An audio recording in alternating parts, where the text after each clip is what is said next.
राधे राधे। जय श्री कृष्ण भक्तों। व्रतों में एकादशी को प्रधान और सब सिद्धियों को देने वाला माना गया है। मार्गशीर्ष मास के कृष्ण पक्ष की एकादशी तिथि को उत्पन्न एकादशी के नाम से जाना जाता है। इस दिन व्रत रखने से सभी मनोवांछित फलों की प्राप्ति होती है, घर में सुख समृद्धि आती है और मन भी निर्मल होता है। माघ मास के कृष्ण पक्ष की 11 यानी कि 11वीं तिथि को भगवान विष्णु से एकादशी तिथि प्रकट हुई थी, इसलिए इस दिन उत्पन्न एकादशी का व्रत रखा जाता है और इसी दिन से एकादशी व्रत करने की शुरुआत हुई। एकादशी का व्रत आरोग्य, संतान प्राप्ति और मोक्ष प्राप्ति के लिए किया जाने वाला व्रत है। किसी भी तरह की मानसिक समस्या हो, इस व्रत के प्रभाव से दूर हो जाती है। जन्म जन्मांतर के पाप नष्ट हो जाते हैं और अंत में मोक्ष की प्राप्ति हो जाती है।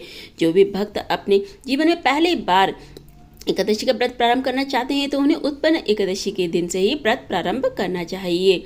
और कथा के अनुसार एक बार भगवान श्री विष्णु और मुर नामक दैत्य के बीच भीषण युद्ध हो रहा था।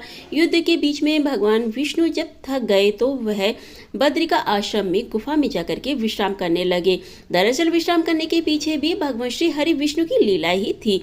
इसी बीच मोर भगवान विष्णु का पीछे करते हुए उसी गुफा में आ पहुंचा और विश्राम कर श्री हरि विष्णु को उसने मारना चाहा। तभी श्री विष्णु जी के शरीर से एक दिव्य तेज प्रकट हुआ और जो एक देवी के रूप में परिवर्तित हो गया और उन्होंने राक्षस का वध कर दिया। जिस दिन यह घटना घटित हुई थी वह मार्गशीर्ष मास के कृष्ण पक्ष की 11वीं तिथि थी।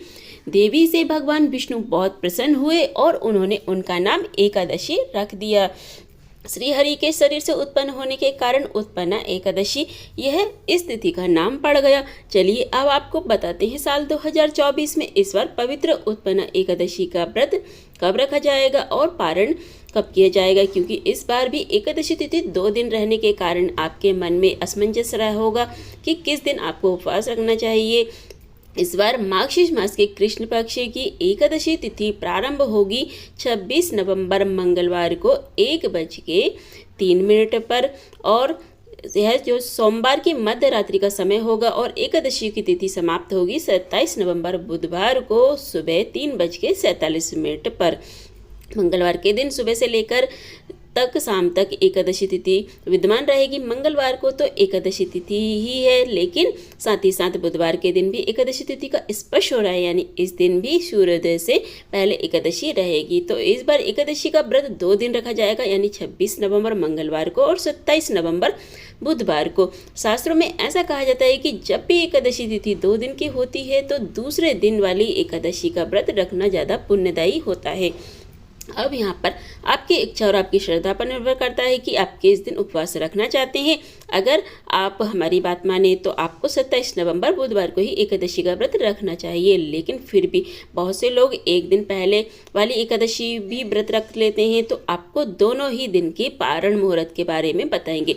26 नवंबर मंगलवार को ब्रह्म मुहूर्त सुबह 5:01 से लेकर 6:04 तक रहेगा। अभिजीत मुहूर्त सुबह 11:52 से लेकर के दोपहर में 12:35 तक रहेगा। प्रीति योग जो कि बहुत ही शुभ योग है, प्रीति योग और आयुष्मान योग में कोई भी पूजा की जाए तो कोई भी उपाय किया जाए तो वह अवश्य फलित होता है। तो प्रीति योग दोपहर में 2:01 तक रहेगा और उसके बाद आयुष्मान योग सारा दिन रहने वाला है। प्रातःकाल पूजा का शुभ मुहूर्त रहेगा जो सुबह 5:32 से लेकर 6:53 तक रहेगा। शाम काल का पूजा का शुभ मुहूर्त रहेगा वह 5:24 से लेकर के 6:45 तक रहेगा। इस दिन राहु काल दोपहर में 3 बजे से लेकर के 4:30 बजे तक रहेगा। द्वादशी तिथि प्रारंभ होगी 27 नवंबर बुधवार को सुबह 3:48 पर और समाप्त होगी 28 नवंबर गुरुवार को सुबह 6:24 पर। आपको यहाँ पर एक बात का विशेष ध्यान देना है कि जब भी एकादशी का व्रत रखा जाता है तो अगले दिन व्रत का पारण करते समय यानी व्रत खोलते समय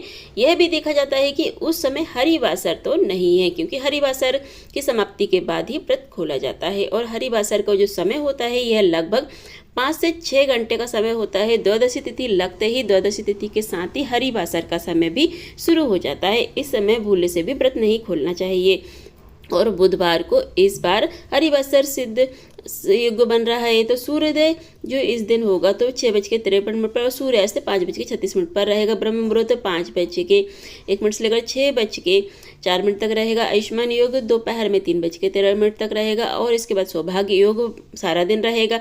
हस्त नक्षत्र 4:34 तक रहेगा। बाद में पूरा दिन चित्रा नक्षत्र रहेगा। बहुत ही शुभ दिन रहने वाला है, तो आपकी पूजा, आपका व्रत अवश्य फलित होगा। राहु काल इस दिन दोपहर में 12 बजे से लेकर 1:30 बजे तक रहेगा। हरिवासर 27 नवंबर बुधवार को सुबह 11 बजे तक रहेगा और जब तक हरिवासर रहता है तब तक व्रत नहीं खोलना जाता है। तो 27 नवंबर बुधवार को एकादशी का व्रत खोलने वाले यह हरिवासर का समय भगवान की पूजा कर सकते हैं, भोग लगा सकते हैं और दान दे सकते हैं, लेकिन शुभ मुहूर्त ही आपको व्रत खोलना चाहिए। 27 नवंबर बुधवार को दोपहर में 1:31 से लेकर के 3:40 तक जो समय है यह व्रत खोलने का यानी व्रत का पारण का शुभ मुहूर्त रहेगा। इसी समय आपको अन्न ग्रहण करना है। सुबह यदि बहुत आवश्यकता है तो आप चाय या फिर दूध आदि ले सकते हैं, नहीं तो आपको ये जो मुहूर्त है इसी में आपको व्रत खोलना है। आप अन्न ग्रहण नहीं कर सकते हैं इस दिन। और जो वैष्णव हैं वह द्वादशी तिथि मिली एकादशी का व्रत करते हैं, तो बुधवार एकादशी का जब व्रत करेंगे उन्हें अगले दिन यानी 28 नवंबर गुरुवार को सुबह 6:53 से लेकर 7:36 के बीच में व्रत खोलना है। हालांकि इस समय त्रयोदशी तिथि प्रारंभ हो चुकी होगी, लेकिन त्रयोदशी तिथि के प्रथम पहर में व्रत खोला जा सकता है। अतः आप जिस दिन भी एकादशी का व्रत रख रहे हैं, उपवास रख रहे हैं, उस दिन आपको एकादशी के ठीक एक दिन पहले दसवीं तिथि के नियमों का पालन करना है। उम्मीद है आपको यह जानकारी अच्छी लगी होगी। अगर आप उत्पन्ना एकादशी की व्रत कथा सुनना चाहते हैं तो उसके लिए आने वाली वीडियो देखना बिल्कुल न भूलें, जिसमें आपको उत्पन्ना एकादशी की व्रत कथा भी सुनाई जाएगी। चलिए फिर मिलते हैं अगली वीडियो में अगले उपाय, अगली जानकारी, अगली कथा के साथ। राधे राधे, जय श्री कृष्ण भक्तों।